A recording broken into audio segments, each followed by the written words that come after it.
हनुमान चालीसा घेऊन ठाकरेंच्या घरासमोर बसणाऱ्या नवनीत राणा यांनी तिकिटासाठी भाजपमध्ये प्रवेश केला, मात्र त्यांचा अमरावतीमधून पराभव झाला। जनतेने त्यांना नाकारले। 2019ला अपक्ष निवडणूक लढवून राष्ट्रवादीचा पाठिंबा घेऊन खासदार झालेल्या नवनीत राणा भाजपमध्ये प्रवेश करून चुकल्यात का? बच्चू कडू यांची पंगा घेणं त्यांना अंगलट आले का? नवनीत राणा यांचा पराभव रवी राणा यांनी केला असा आरोप का केला जातोय? या सगळ्याबद्दल आपण या व्हिडिओच्या माध्यमातून जाणून घेणार आहोत। नमस्कार, मी चंद्रकांत आणि मंडळी, तुम्हाला व्हिडिओ सुरू करण्याच्या अगोदर छोटीशी आठवण करून देतो, आपण या चॅनलवर नवीन आला असाल तर चॅनलला सबस्क्राइब करा, हा व्हिडिओ शेवटपर्यंत पाहून जास्तीत जास्त तुमच्या मित्रपरिवारांना शेअर करा, त्याचबरोबर लाईक सुद्धा करा।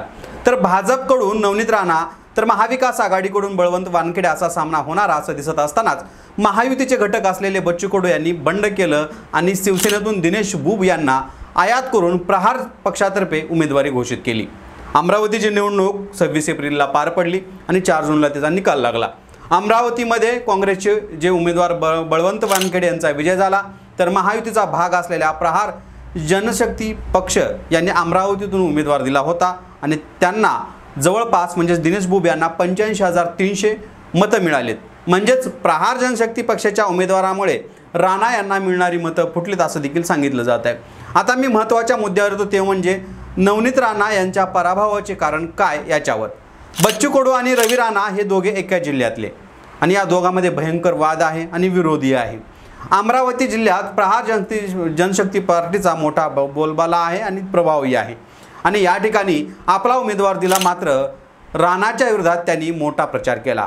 याबद्दलच मध्यंतरी बोलताना बच्चू कडू यांनी विधान केलं की ते म्हणे की रवी राणामुळेच नवनीत राणा यांचा पराभव झाला असं ते म्हणाले होते। आता ते म्हणायचं नेमकं कारण काय ते पाहूयात।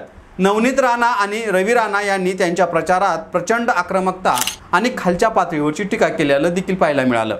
याबद्दल देखील बोलताना आमदार रवी राणा यांनी बच्चू कडू यांचे जे उमेदवार दिनेश बुब आणि महाविकास आघाडीचे जे उमेदवार बळवंत वानखेडे यांच्यावर जोरदार टीका केली होती।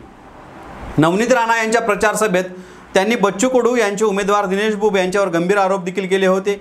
बळवंत वानखेडे यांच्या मतदारसंघात त्यांनी दिवे लावलेले नाहीत, त्यामुळे त्यांना त्यांच्या विरोधात जी जनता आहे, तर दिनेश बुब हे दुपारी 12 वाजता झोपेतून उठतात, त्यानंतर ग्लासवर ग्लास ते सुरू होतात आणि रात्री जुगार खेळतात।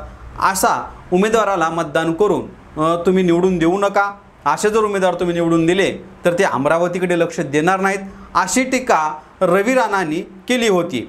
या सगळ्यामुळेच बच्चू कडू आक्रमक झाले आणि त्यांनी त्यांच्या विरोधात जोरदार प्रचार करायला सुरुवात केलं असं देखील बोललं जात आहे। आता ते म्हणाले होते की जर रवी राणा गप्प बसले असते तर नवनीत राणा जिंकल्या असत्या असं वक्तव्य करून जे आहे ते नवनीत राणांच्या पराभवानंतर बच्चू कडू यांनी रवी राणांना एक जोरदार टोला लगावला आहे। महायुतीत असून देखील रवी राणा आणि नवनीत राणा यांनी या दाम्पत्यांनी 2 वर्षात महायुतीत मित्रपक्षातील नेत्यांना वारंवार डिवचण्याचा प्रकार केले होते।